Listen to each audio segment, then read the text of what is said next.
The choice that chooses you, you think you're choosing. But what if something deeper is choosing through you? When we look at a picture, a color, an animal, something moves inside us. A pull, a reaction, sometimes subtle, sometimes immediate, but rarely random. What draws you? Maybe what you are right now. This isn't just a personality test. It's a mirror. Behind the simplicity of pick an animal lies a deeper intelligence, the voice of your instincts, your longings, your unconscious self. We often believe we're making conscious choices, but much of what we choose is shaped by forces within us that we don't fully see. Forgotten desires, old wounds, archetypes waking up. So here's the question. When you choose something instinctively, is it really you choosing? Or are you being chosen by the part of you that needs to speak? Carl Jung once said, "Until you make the unconscious conscious, it will direct your life, and you will call it fate." This video is a symbolic doorway. 4 animals, 4 paths. Each carries a truth and a trap. Which one calls to you? But don't overthink it.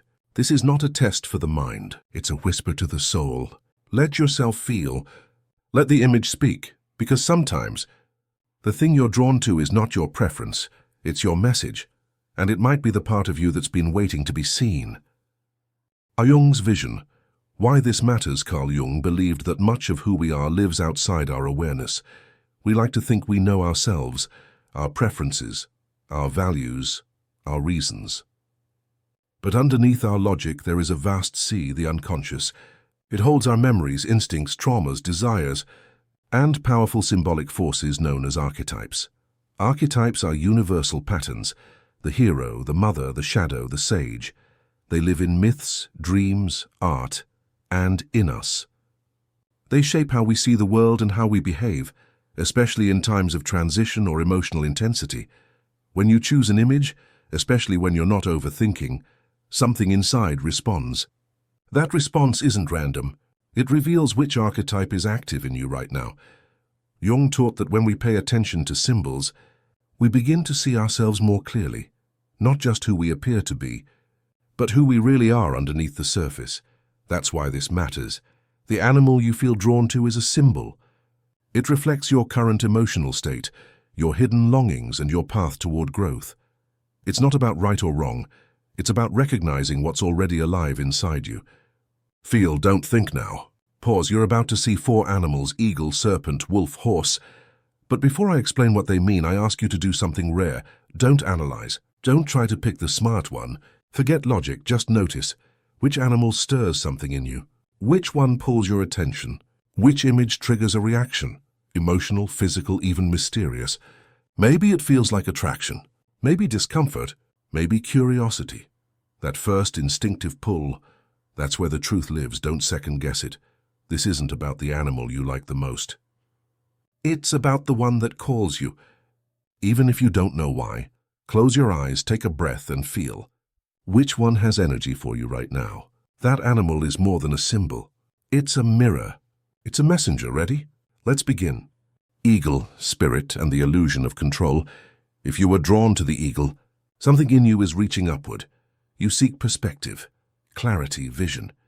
You want to rise above the noise, to understand the pattern behind the chaos, to see things from a higher place where truth feels clean and untouched. The eagle is the archetype of the seer, the one who watches from above, the one who refuses to get lost in emotional storms, who strives for mastery over instinct and disorder. But here's the truth. What we admire is often what we need, and what we need is often what we lack. You may be in a moment of life where your soul is exhausted from confusion. Perhaps you've had to make too many decisions, carry too many people. So you seek the skies, not just for wisdom but for escape. Eagles fly high, but they also distance themselves from the pain on the ground. Have you flown so high that you've stopped feeling? There is strength in clarity, but danger in detachment. The eagle shows up when the spirit is awakening, when you long to live with meaning, not just routine, when the old answers no longer satisfy, when something in you wants to break free from smallness. But it also shows up when you're afraid to land, Carl. Jung warned of the danger of spiritual inflation, when we cling to intellect or ideals as a way to avoid the messy, emotional work of the soul. The eagle in you is noble, but it needs balance. You can't live in the sky forever, Ask yourself, am I using clarity to grow or to control? What pain am I avoiding by rising above it? Can I let myself feel, not just understand? You were born to see far, but your real power begins the moment you're willing to come down and look someone in the eyes from heart level. Serpent, shadow, and inner alchemy. If the serpent called to you, you are closer to transformation than you may realize.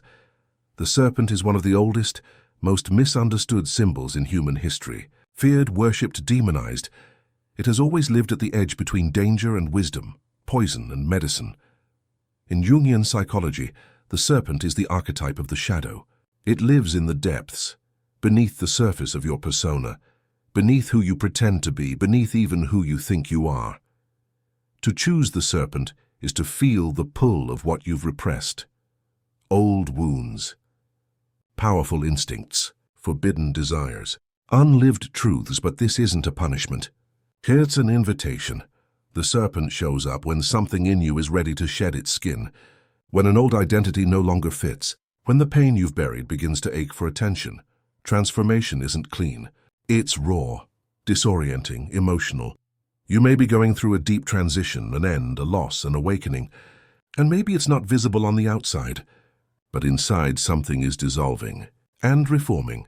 This is inner alchemy. But beware, the serpent's power cuts both ways. If you resist your shadow, it becomes toxic, projected onto others, turned inward as shame or anger. But if you face it with honesty and compassion, it becomes fuel for your rebirth. Ask yourself, what truth am I afraid to admit? What emotion have I locked away for too long? What part of me is dying? So something more honest can live. The serpent doesn't lie. It doesn't flatter. It strips away illusion. It teaches you that pain, when made conscious, becomes power. This path isn't easy but it's real. And the version of you that emerges from this shedding will be closer to your essence than ever before.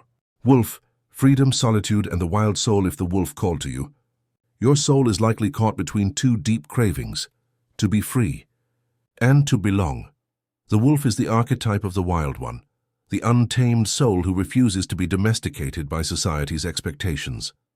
You value truth over comfort, loyalty over popularity, and authenticity over approval, but it's not easy to live this way.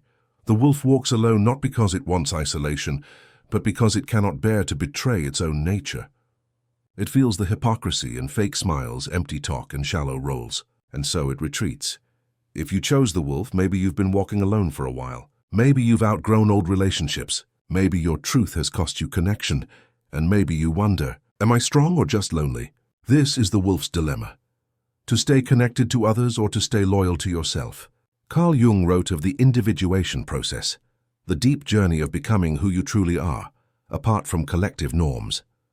The wolf lives this process daily, but beware, if you isolate too much, your wildness can turn into bitterness, your intuition into suspicion, your solitude into armor. The wolf doesn't need a pack to survive, but it needs meaningful connection to thrive. Ask yourself, am I protecting my truth or hiding from vulnerability? Is my solitude nourishing me or numbing me? What would it mean to be fully seen as I am? The wolf's gift is instinct, the ability to sense lies, to smell fear, to know when something is real, but its growth lies in learning when to let someone in. Not everyone deserves your trust, but someone does. And when the wolf finds that kind of bond, loyal, honest, soul deep, it doesn't just survive, it howls. Horse, eros, movement, and raw energy. If the horse stirred something in you, your soul is craving freedom, vitality, and direction. The horse is the archetype of untamed energy. It carries the life force, passion, movement, desire. To be drawn to the horse is to feel the pulse of something wild and alive within you, something that refuses to be caged. Maybe you've been stuck lately, tamed by routine, numbed by duty. You feel the weight of responsibilities, and something inside you wants to run, not to escape, but to feel alive again. The horse represents eros, not just sexuality, but the raw creative force that moves us toward what we love, what excites us, what makes us feel real. But here's the challenge. Energy without direction can become chaos.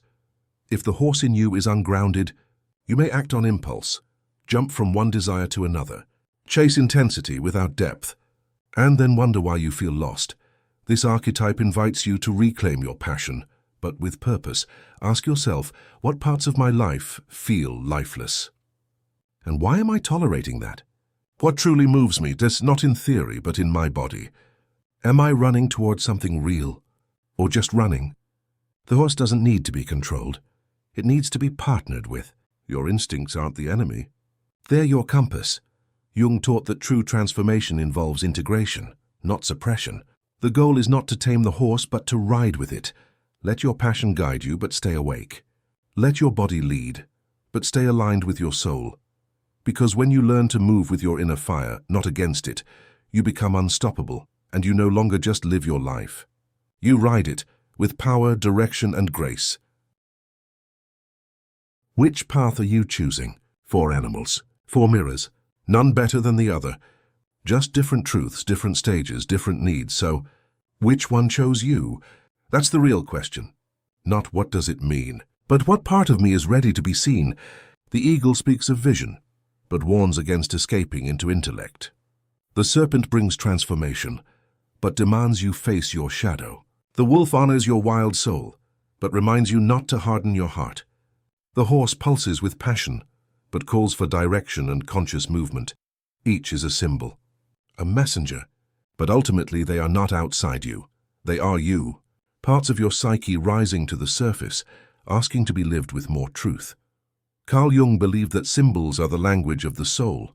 When you engage with them, you begin to reclaim lost parts of yourself, so pause. Revisit your choice. Feel what it stirred in you. This isn't the end of a quiz. It's the start of a journey. A moment of self-recognition. A quiet invitation to grow, to heal, to return to yourself. You don't need to have all the answers. You just need to listen when something inside says, here's who I am right now. And maybe that's all the truth you need today.